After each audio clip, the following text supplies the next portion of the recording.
So we talk about style, design, and obviously, as you know, if you follow the channel, it's mid-century modern. That's what I like. That's what gets me ticking. But where do you go from mid-century modern? Mid-century modern as a style, as a design, as we've talked about before, is 1933 to 1966. There was plenty of style, different time periods before that got their names, and there's going to be more after it. There's a couple more. But where do we stand today, and where has that gone? So, welcome everybody. Once again, my name is Alister, host of The Modern Modernist, and here we are. We have a house today that is, well, first off, it's not a regular on the channel. It's a brand new build. It is not cheap. It is 1.3 million. Let's just get that out of the way before you start asking in the comments. And what I like about this house, I've been searching for something that sort of what has mid-century modern cues, what has contemporary, post-mod, what's in there. Style design over the decades, you're gonna go through your, you got Elizabethan, Tudor, then Victorian, and then you come out of Victorian age and we kind of went into sort of, you got some shaker styles, you got some craftsman styles, you got Art Deco, and like I said, 1933, MidMod pops up onto the scene, which is the middle of the century. So 33 to 66. And so where's that all going? So another interesting tidbit about design styles, especially with architecture, they always get named after they've ended. It's very strange, but that's just the way history dictate time. I don't know why it's done that way, it just is. So like Art Deco, for instance, its name came after it ended. MidMod, same thing. In the middle of MidMod, it didn't have a name. It was just, that's what the design trend was at the time. Obviously it comes from Bauhaus, so that's where it was. So this is what we're doing today. So it's a big house, I'm gonna walk through it and we'll just kind of discuss all those different patterns, styles. This has a few different styles blended together. I would call this contemporary for sure. What I like about contemporary homes today, instead of just being one rectangular box, they tend to be multiple rectangles put together as a floor plan. So this box is, or this house, I should say, sorry, is multiple rectangles placed together. If you look on the listing, there's an overhead shot, and it does. It literally looks like a bunch of rectangular boxes laid out sort of next to each other, but not completely parallel, sort of offset, which I kind of like. So we're in the living room. As you can see right there behind me is the front door. That is definitely sort of falls into the character of it. It's a bit early Frank Lloyd Wright, craftsman, and I like it. I love the hardware in this house, by the way. Everything seems to be offset with black. All the hardware, even the hinges, which is a nice touch, and I kind of like it. So there is the hallway. We're gonna turn around. There's a massive living room behind me, by the way. Kitchen, dining room, and there is a living room straight out the back. See those big windows? Huge. Mid-mod, they always have the back wall as a bunch of glass. And I kind of like it. I like the fact that you walk out into this room. Look at that, it's kind of like a pair of glasses, a pair of eyes looking at you. I like it. And then, yes, this house does have ceiling fans. Not too many. I know how much I love ceiling fans, but it has really tall ceilings. So in this house, they work. They really do. And I like this style of ceiling fan. It's got multiple blades. I just like those. That look I do like. But still, at the end of the day, I could do without it. I'm just not a ceiling fan person. I'm not a fan. So right off of this hallway is a bathroom. And like I said, in the bathrooms on this house, there's a lot of just all the accessories are black. Towel holders, right? And then you come down here. Let's go down here. See? We go here, toilet roll holder. And then there's the door handle. Everything's black. There's a toilet off of the master suite. That's probably my favorite room in the whole house. It's a bathroom, and that's my favorite. And I'll show you why. I just like it. So let's just go straight down to bedrooms. So we're gonna go down this hallway, I'm gonna hang a left, and this is the first bedroom. And like I said, not a fan, but I do like the ceiling fans in this house. I do like them.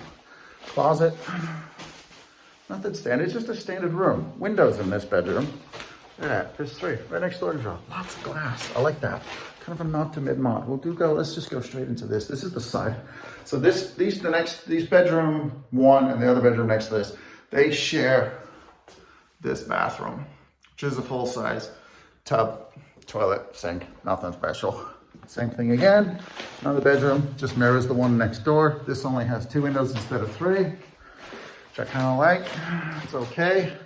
Yep, I know, ceiling fan. It's okay. Now, this bedroom's cool. It's, you got guests staying for the weekend. So, they have their own bedroom. They have a closet. But these guys have ensuite bath in this bedroom. It's kind of cool. Now, this is what I like about this house. We've discussed this. Oh, there was the one house, I forget what town it was, but anyway, there was a rest of the mod that I did on a mid-mod house string and the bathroom floor, if you remember that. Look at that. I love it. Very mid-century modern floor tile. I like it. So that is really nice. Super, super bathroom, the way that one's done. Now, we're gonna be on the master. Master has, let's see if it's, I'm not sure how to open that one, I don't know about it. But it is a double door, which is, that's a nice feature to have. It just adds kind of, as you're walking into the master suite, I don't know, like a sense of grandeur, like you're walking into the special room, a special place in the house. It's a master suite. It is a very large master. Chandelier, I've been trying to look at that chandelier the whole time I'm here, and it looks crooked. I don't know, there's the same different color in the dining room, in the kitchen there. And the arms are different length, the way they come out, but this one looks crooked. That one actually looks straight. So I don't know. That would just, my OCD, that would just bug me. But anyway, so there's the master. It is a big master, by the way. This is actually a huge room. Double door, slider, out to the yard. We'll go out into the yard too in a minute too.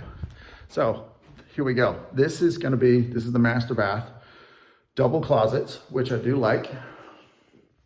But there's something I would change on the closet opposite us. But these are walk-in closets. They're a nice size. Now, watch this. The pantry has the same problem.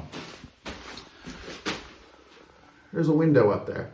There's also a little shelf running across the top. I would remove that shelf to let more light in from that window because the light's just coming in across the top of your head. Granted, it's a white closet in here, so the light's going to reflect off the walls and bring in some light, but it would do so much better if that was missing. Just from there to there, removed. You don't really need the shelf up there, the space. There's not that much lost space. There's a ton of shelving in here. And then behind me, you've got two full hanging, right?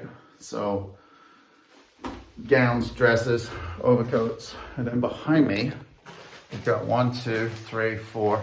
So dress shirts, skirts, blouses. Plenty of room on the floor for shoe storage. So actually not a bad closet, but yeah, so you wouldn't miss that. Now this is kind of cool. There's a bath and there is a rain shower, but it's all behind a glass door. So that's kind of cool. And there is a tile bench in here too, which is kind of nice. Nice big cubby hole, soaps, shampoos, whatever you got, and a big old raised window up top, which I like. I kind of like that. You actually wouldn't really need much of a curtain or anything over that window because there's no one really behind you enough at an angle to get in to see. So that was kind of nice. If you wanted to, maybe like a opaque the window film, translucent, if you wanted to do that, you really were worried about it, but I like it. And these tiles are awesome. So almost kind of a subway shaped tile on these, but a little bit smaller as far as width, height, but very, very cool. So now you're all wondering about this bath, this toilet. Why is it your favorite? Because it's simple. Literally, it couldn't be more simple if you tried. So we're gonna stand in it. It is completely white, except for hardware. It's just simple, elegant, jet black. I like it. It's a hell of an echo in here too, but I don't know. That's just the mid-mod, modern style taste that I have that I like. That just hits it for me. That is simple on a next level. It just is minimalist. There's the word we're looking for. I just like that a lot. It's superb. I really do like this master. It is a very, very big room. This house is staged, it's not lived in. I kind of like the artwork, to be honest. I like that piece there. Don't know why, it just does. Resonates, I guess. So there we go. Let's do the yard while we're here. Let's just walk out. So it's a brand new build. So brand new builds, yards, they get left as is. It is what it is. It's sort of another thing that you've got to do. Create your own oasis back here. So, and 1 second, we open the door. So that is kind of a cool yard because watch this. Okay. There is a ton of space out here. Lots of trees. You could easily put a pool in here and leave the trees, to be honest. I'm on a little patio for this bedroom. There's another patio in front of us, which puts us in front of the kitchen. Oh, look at these windows too. I mean, that's the two windows I showed you, like a pair of glasses from the front door. I like them because you can see the whole yard. If you put a pool back here, I mean, you could easily do a lap pool in here and still leave all the trees. And then behind the trees, have a vegetable garden. Yeah, I know, I've talked about it before. I like my vegetables. There's these two metal structures here. I'm thinking grapes, grow your own, why not? Nice side yard, tons of space. Look at that. I like having side yards for trash cans. Gives you somewhere to put them so they're not just on the side of your house and everyone can see them. Kind of hide them for the week, which I like. We're gonna go walk back through into the master. It's the biggest house we've done. Man, you don't get along a walk like this on a string, that's for sure. Slightly smaller homes. And there we go, that's locked. All right, let's go to the heart of the house, right? The kitchen. And living room. Let's do living room next. So I grew up in New Jersey as a kid. So I'm very used to having like a living room and then a formal living room. You always had two. It's very strange. And for those of you that are from the East Coast, right, the formal one always had plastic on the couches. Yes, you all had that neighbor. I know you did. Don't deny it. But there's your living room. And then behind it, here, fireplace, TV mount. That's all pre-wired for that. Fireplace, gas, and watch this. Dun, dun, dun. Pretty common feature, nothing special, but I just kind of like it. My kids would love this. Turn that. And there it is, little beep.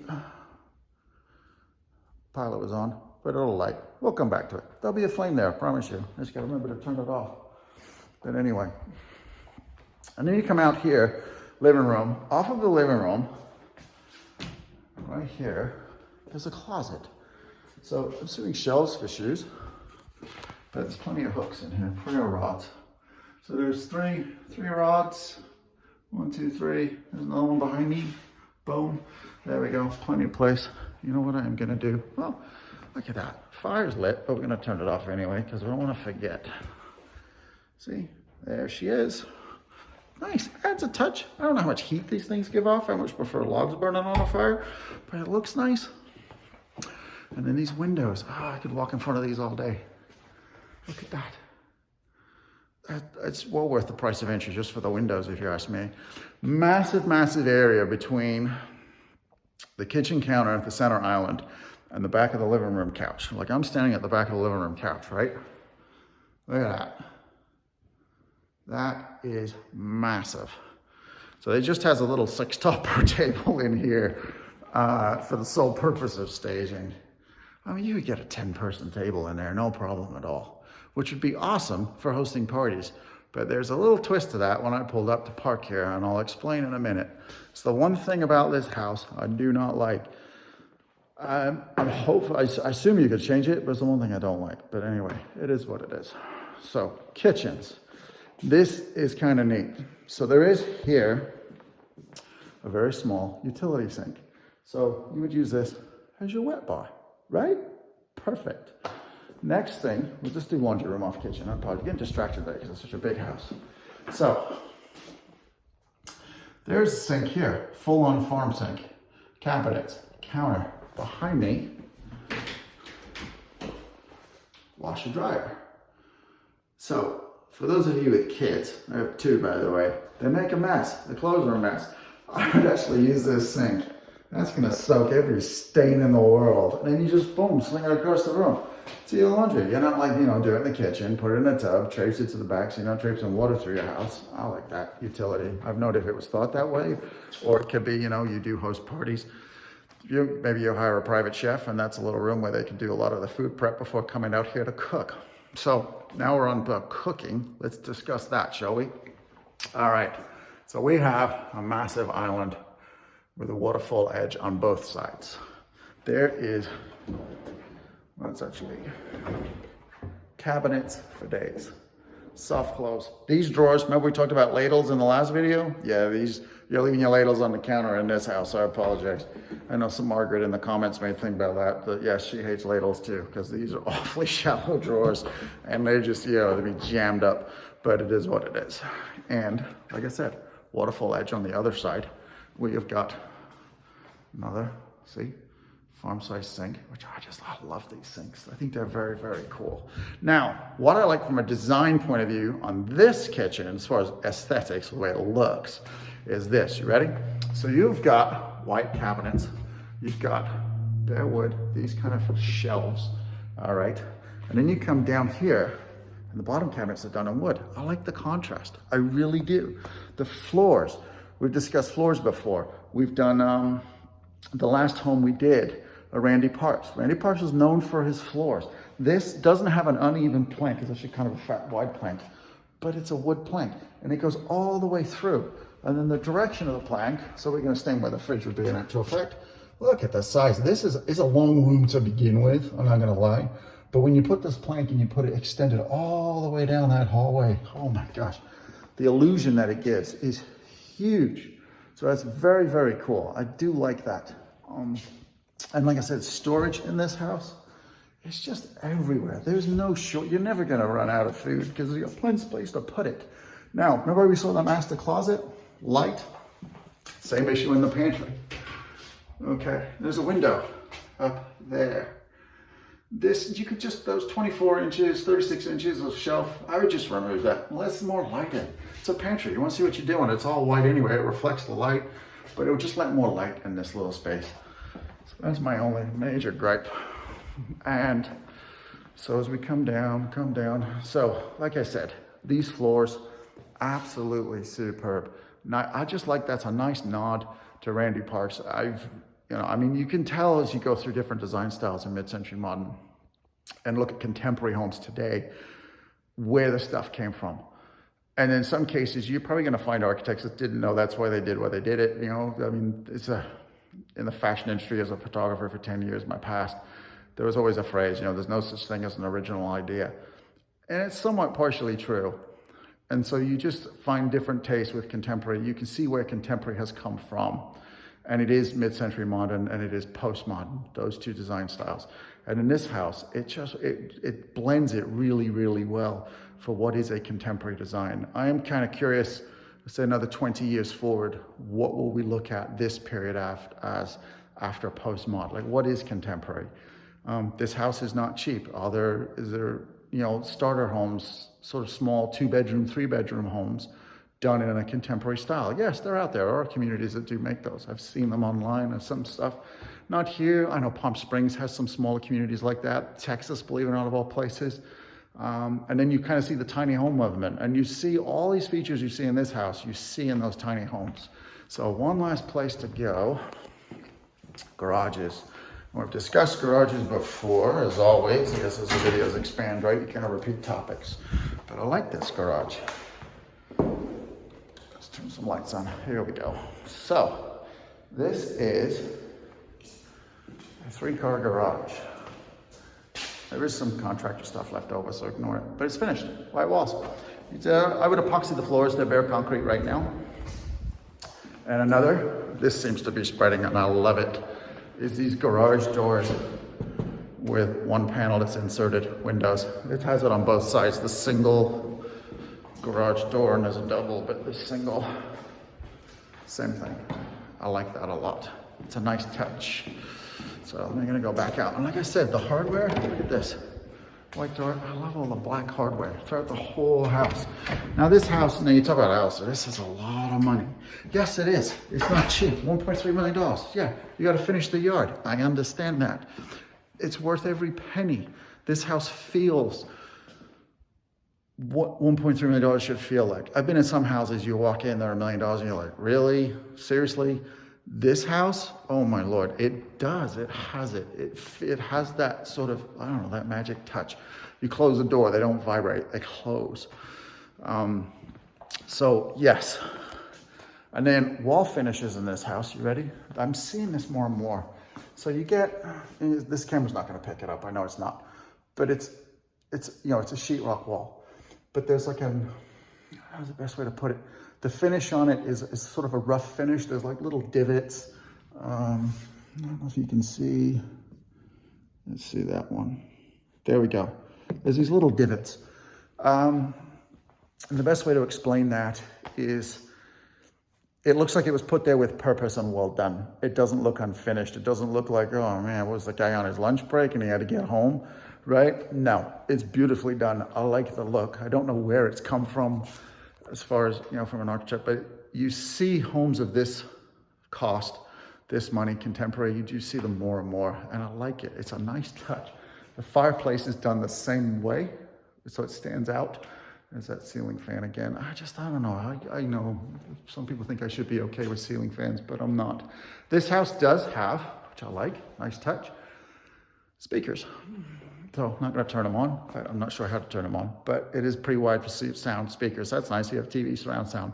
So it makes it pretty entertaining place house to entertain in, which of course, entertain, right? Brings us to the one thing about this house that it has to be changed. Anyway, this house sits on a cul-de-sac. There's 3 homes on the cul-de-sac. They're all brand new builds. I'm assuming all by the same builder because they're all for sale now as brand new move-ins. So they're all clearly all put together. But the whole street is listed no parking on the street, fire lane only. So if you have guests over, they got to park in your driveway, which you have a 3-car garage, and you could probably get 3, maybe 4 cars on your drive in a pinch. Maybe you could do temporary parking if you do have a dinner party in the evenings. I don't know, that would be nice. But that's the one thing I don't like. This house, I can't fault it. I mean, I was kind of nervous coming to a $1.3 million house. I was kind of nervous about what people think with the channel. Because a lot of the homes where they're not this much money, we do tend to feature, like I said, mid-mods. That's where my heart is. But I like to see where the future's going. What did that taste influence? Where did it came from? And where's the future going? Well, if this is it, I like it. Another generation, 2 generations ahead, they're going to have some really cool homes to purchase because this is a contemporary home, and I like it. But it's not my favorite in the sense, like I said, I like strengths. That's where my heart belongs. But it's a good choice. So anyway, hopefully this was informative. Hopefully you liked it. Comment below anything I've missed. If you want me to do other homes like this, please let me know. I probably will anyway. But if there's any in particular you like here in Northern California, let me know. All right. So on that being said, I would like to thank the listing agent, Ben. He's been amazing. I'll put him down below in the comments as well. If you want to come see the house, let me know. I'll gladly show it to you as I'm an agent here in NorCal. Any other questions? That is about it, folks. Comment below. Thanks a lot. Once again, I'm Alister, the Modernist, and you know how it goes. Be good to each other, humans. Have a good day. Bye-bye.